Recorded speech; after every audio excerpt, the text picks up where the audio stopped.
It's time now for County-Wide, a special presentation of Yavapai Broadcasting News. Join Paul David and Brad Miller as they talk with our community's leaders, newsmakers, and people in the know. You'll hear about the hot topics that affect all our lives here in Yavapai County. And now, here's today's County-Wide. Welcome to County-Wide. I'm Paul David. Great to have you in studio with us today. We're going to be talking about mental health first aid for not only adults but youth as well. And Patty May and Richard Dehnert from Verde Valley Guidance Clinic are in studio today. It's good to have you both. Good to see both of you. Let's get right into it, as we always have to on County-Wide. We've only got about 20 minutes of chat time. But Richard, why don't you go ahead and fill us in a little bit on what Verde Valley Guidance Clinic is and what it does and what it's for. And we'll start there, and then we'll move into the health classes you have. Well, I'll be happy to do that, Paul. Thank you. Verde Valley Guidance Clinic is Northern Arizona's oldest community behavioral health clinic. It started in 1965 and has been serving the area for almost 49 years. Wow, I did not know that. Yeah. And we are now in the process of expanding our services. As you probably know, we now have primary care. So that people can avail themselves of primary medical care as well as behavioral health services through our clinics. And we have offices in Camp Verde and Sedona and Cottonwood. And it's an ever-growing and changing organization. And, yeah, I bet it is. It is.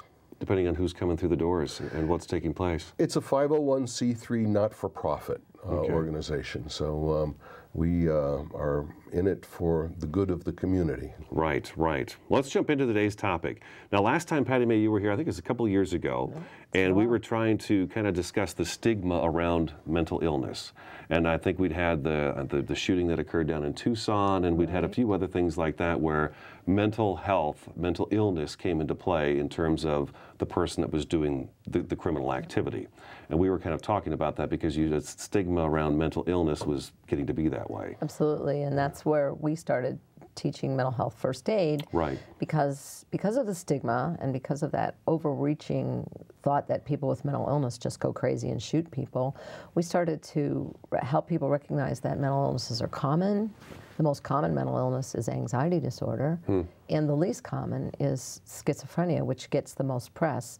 And so mental health first aid really helps people to get an understanding of how they can help somebody who may be developing a disorder, help them in a crisis, but also realize that there's a lot of people out there with mental illnesses that are very, very treatable, and there is a huge component in mental illness to recovery. People with mental illness recover.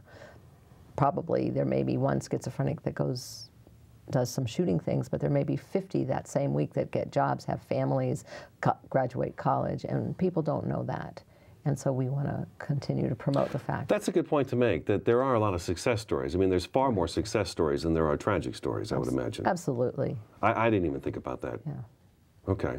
All right. And the fact is that people with a serious mental illness are much more likely to be the victims of violence than they are to be the perpetrators of violence. Oh, really? Why is that? Well, they can be vulnerable and sometimes are taken advantage of, but very rarely do people with mental illness become violent themselves. It's way the exception rather than the rule. And before the show, I was looking over the notes that you guys sent me before the show, and I was kind of looking at it, and I kind of feel like it's the same thing, and I talked about this with you at the beginning, that Verde Valley Guidance Clinic is kind of doing something similar to what our local fire departments do in terms of the mental health first aid classes, where you get the fire departments going around and giving the Heimlich maneuver, which I know it's not called that anymore, but if someone's choking, they want everybody to know how to deal with that, get behind the ball of fist and pop it out. CPR classes, they want all of us to have some knowledge of that, so if somebody collapses next to you in a restaurant or whatever, you're able to deal with that situation, or at least help with the situation. And I feel like you folks are doing the same thing at the guidance clinic with mental health, that if somebody, I wouldn't even know how to determine somebody has a mental health issue and then how to deal with that if I was presented with that. I don't even know where to begin the conversation right there. Okay. Well, I'm going to agree and disagree with both of you. Richard and we were all talking about this a little bit earlier. One, I do think that we are about first aid looking at what you do when you're first met with somebody who is in a mental health crisis. But what I also agree with what Richard was saying earlier is we're a lot about heightening awareness. What is mental illness? We're a lot about teaching people how to understand and accept the person with a mental illness and recognize that there is recovery and that they can change and grow and be just as productive as any one of us. And yet the first aid piece is how to recognize it, how to get them into the proper treatment as soon as possible, and how to stay calm in a crisis. Let's start right there. How do I recognize it? I feel like maybe all of us, everybody walking this planet, has some form of a mental illness. Maybe we call it a tic. But is that safe to say that we all have some form of maybe a mental illness? Well, I don't know whether you could say that we all have some form, but over time, a large number of our population will experience a mental illness at one time or another during their lives. And as a matter of fact, as Patty said, anxiety disorders are the most common. And according to the statistics that we get from Mental Health First Aid USA, close to 20% of the population will have some sort of anxiety disorder during the course of a given year. So it's more common than people realize. And I think what you're asking is, where do we start? And that's pretty much where the class starts, is to help people recognize the signs and symptoms that a mental illness or a mental health disorder may be developing. And then recognizing that, not to become a therapist, but to become a first aider, as you said with the fire department training, to know what to do to help someone and to help them get the professional assistance that they may require. You never know. I mean, somebody could be having something happen right then and there, and if I've gone through your class, perhaps I'd be able to just help out a little while until the proper person gets there or they're taken to the proper person that can help them. The definition that's the goal. You got it. That is exactly the goal.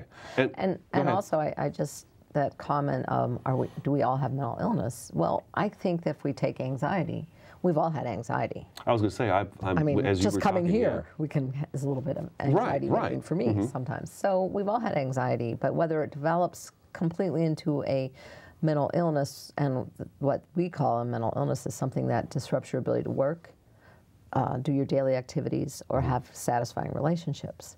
When anything that anxiety, depression, substance use affects you to the extent that those three things are affected so much that you cannot function, that's when you've gone into a mental health disorder, which was diagnosable and then, of course, treatable. Way before that, if we can help people understand their anxiety, their depression, and so on, maybe they won't have to go to the point of being diagnosed with a mental illness. Now, in this class, the adult class, and when we come back from the first break, we'll talk about the youth one. Makes sense. How do we begin to diagnose this stuff? I mean, how am I going to look at Richard and say, well, I think you've got this? Am I playing doctor then? Yeah, I think so. Mental health first aid is not diagnosis. Okay. It's recognizing signs and symptoms, but not necessarily being able to diagnose a particular disorder. Someone who's trained in mental health first aid is going to be more likely to recognize what a disorder might be than someone who hasn't had that training. But that's not the point of the exercise. It's not to diagnose. It's not to be a therapist. It's to be a first aider. And there's a lot to that. Just being able to understand what a person with a mental illness is experiencing. And that's a really important part of this class. And one of the comments we frequently get from people who fill out the evaluations at the end of the class is that I now am able to understand what a person who has a mental illness or is developing a mental health disorder is going through. I bet. Yeah. I bet that's a big help. Okay, we have to take our first break already, okay? Richard Dehnert and Patty May from Verde Valley Guidance Clinic in studio today. I'm Paul David. This is Countywide. We'll be back in just a couple minutes.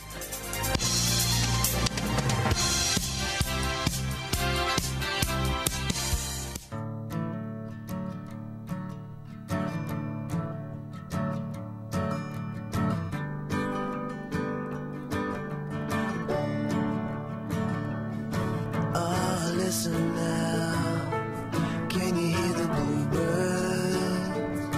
Oh, look up now, can you feel the sun?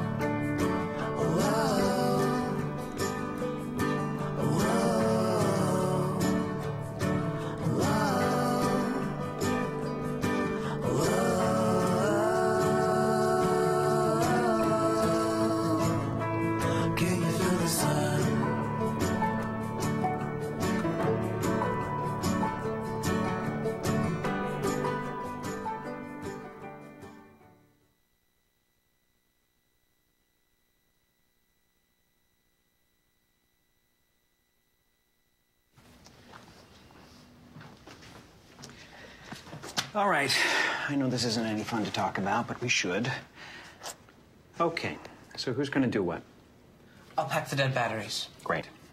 I'll only put what I don't need into a duffel bag. Perfect. That's totally unhelpful. No problem. Meanwhile, I will try to comfort everyone by speaking in a calm voice. And I'll try to get the generator going without any gas. Oh, let's not forget the cell phones, which probably won't work. Right. And who is going to handle supplies? I can forget to do a list for us. Thanks, pal. Well, I think we couldn't be any less prepared. I'm proud of you guys. Talk to your kids about who to call, where to meet, what to pack. Visit ready.gov/kids for tips and information.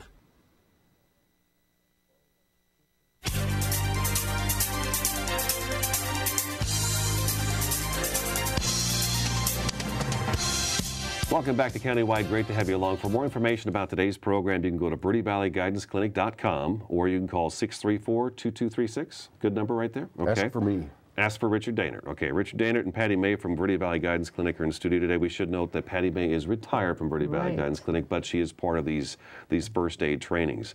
Now, we've talked about the adult mental health training classes that you've been doing for quite a few years now. Yep.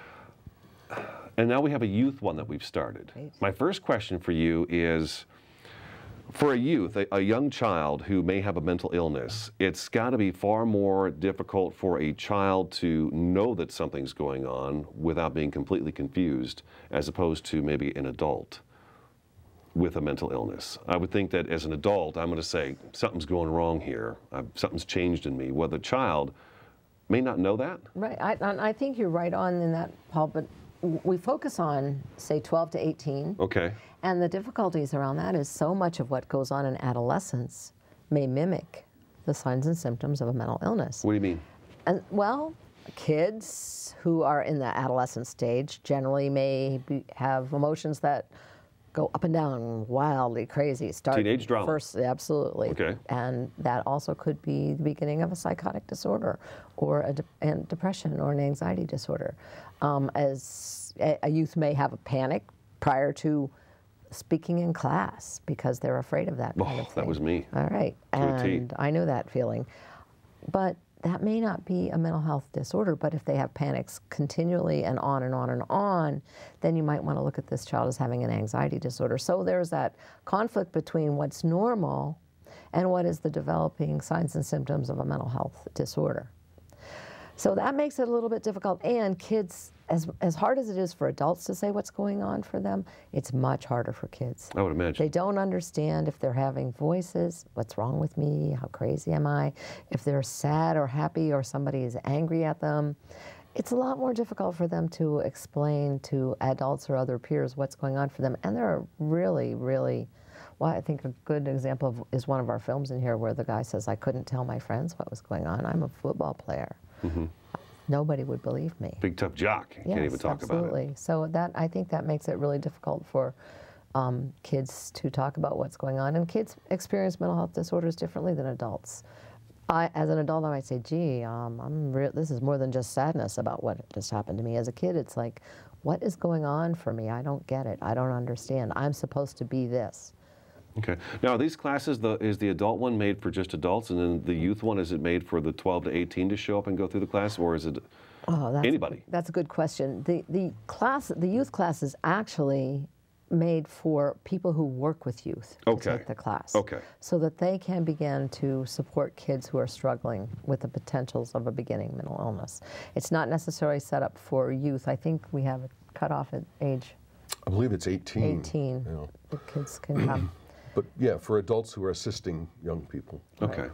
Coaches, Girl Scout leaders, teachers, mental health professionals as well. Well, everybody, really. Probation officers, anyone who works with young people. Parents, grandparents. Absolutely, foster parents, grandparents. Yeah, that's an important thing that we should stress for both the youth class and the adult class. Okay. is that we invite the general public to take these classes. You don't have to be a teacher or a juvenile probation officer. You can just be a relative or a friend and interested in the subject.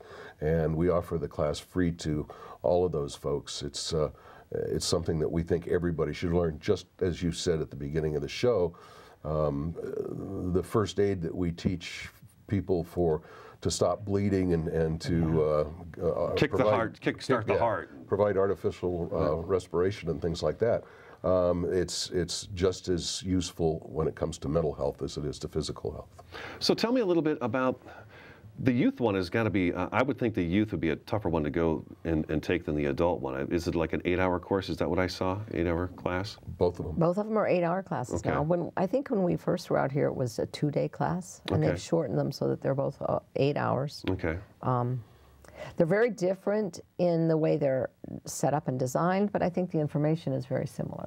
And we've had people take both classes who thought that it was well worth their while to take both classes. So they're different enough to make it important to have both, especially if you're working with youth.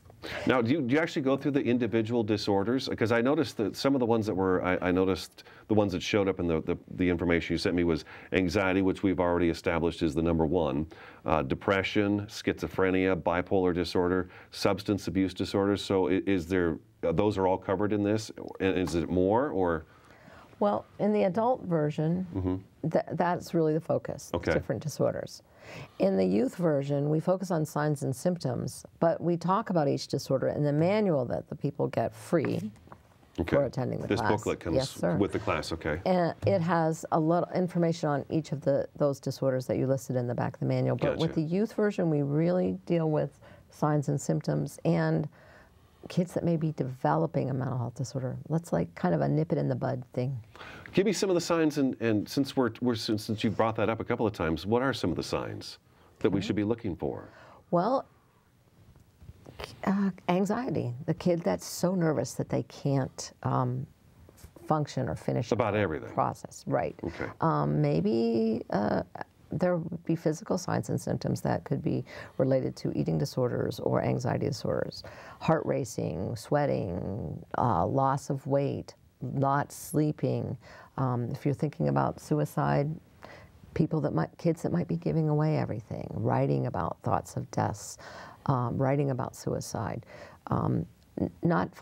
isolating themselves from all their family and friends, and not just the typical, as we would say, teenage, I'm going to go in my room and have some quiet time. Right. So private and secretive that nobody's ever allowed to come into their world. A lot of this sounds like the same warning signs you'd be looking for if your child was abusing drugs or something too. A lot of them is what you're... Similar, yes. Yeah, a lot of it sounds very similar to that. Is mental illness something we're born with, or is it something that we acquire, I guess is the word I'm going to use? Is it something that just comes along in life? And how does it come along in life? Well, one of the aspects of particularly the youth mental health first aid class is to have people understand the age of onset of some of these disorders, and particularly with, say, anxiety. We keep going back to that one, but it's probably the most common among the youth. And 11 years old is about the age at which anxiety disorders begin to manifest themselves. Now, whether the child was born with an anxiety disorder, we really don't know, but we do know that these things start in a particular age group. One of our exercises, as a matter of fact, is to have people line up on a scale of at what age do these things manifest themselves. With bipolar disorder, it's more likely to be, say, 16 to 25. I'll be darned. And with schizophrenia, it's likely to be a little bit later in life. But, you know, whether anyone is, people can have, as Patty said, genetic predispositions to all kinds of physical and mental disorders. But to say that someone is born with a mental disorder, I don't think we're ready to say that. Okay, all right, we have to take another break. For more information, by the way, they do have a class coming up April 4th. The Adult Mental Health First Aid class is coming up April 4th. April 11th will be a Youth Mental Health First Aid class. More information at Verde Valley Guidance Center or Guidance Clinic, verdevalleyguidanceclinic.com, number 634-2236. Ask for Richard when you call on that. I'm Paul David. This is Countywide. We'll be back in just a couple minutes.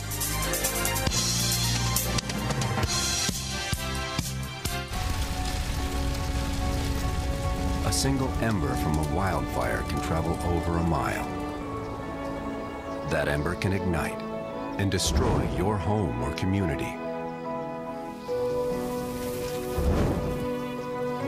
You can't control where that ember will land. Only what happens before it does. Visit fireadapted.org to learn how you can help protect your community from wildfires.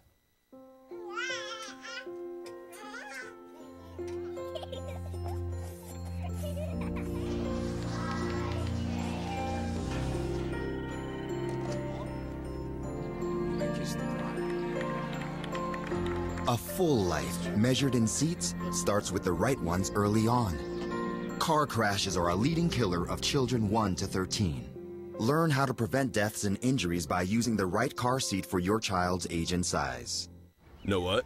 What? Since I got adopted, I've learned a lot about these humans. I know. I mean, check out these two. It's Flirt City over here. Yeah, I noticed that. It looks like my human is definitely into your human. Oh, look! I think she's getting his number. Nice. Your human's got some sweet moves. Takes after his dog. Oh, look, they're doing that thing where they put their arms around each other. She kicked up a leg. It's like in the movies. That's awesome. Looks like we're going to be hanging out a little bit more. Look at me. Hey. Raymond, look at Mommy. Maybe the light hurts his eyes. Maybe she's just not hungry. Maybe he can't hear us. Maybe we're not stimulating him enough. Maybe it's a phase.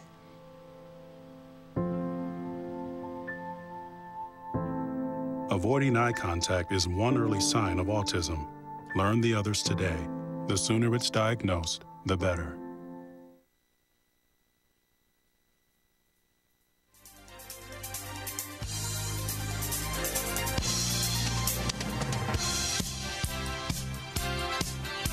Welcome back to Countywide. We've got just a couple minutes left in the program. We thought we probably should talk about the white elephant in the room here, since we've been discussing this during the show. We do have a koala here named Algie, and which one of you wants to kind of tell us about Algie and what it's all about? I'll let Richard talk about Algie. Okay. My little friend. Yes. Buddy.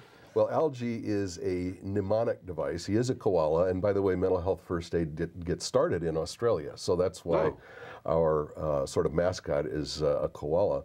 And his name is spelled A-L-G-E-E, and those letters help us remember the Mental Health First Aid Action Plan. So that's why we have Algie with us this morning. You riddled it off out front, but I think it would take too long. I don't think we could squeeze it in. Well, they'll have to come to our class on April 4th or April 11th, and we'll teach them. And they will all be able to riddle it off at the end of the class. Excellent. So yeah, April 4th is the next adult mental health first aid class. April 11th is the youth mental health first aid class. Have we done the youth ones already, or is this? We've been doing them since September. Yep. September. And okay. Richard just got trained, so I now have a partner, which is wonderful. Excellent. Okay, it's an 8-hour class. What day is it normally held on? First Friday of every month is the adult class, and then we're kind of flexible on the youth class. Okay. And they're free. They're free. They're free. So why not go in and learn a little something? Verde Valley Guidance Clinic.com is a great place to go for more information, or you call Richard at 634-2236. Great seeing both of you. Thanks. Nice Thanks to for be coming here. in. Thank I'm you. Paul David. That's today's Countywide. We'll talk to you again next time.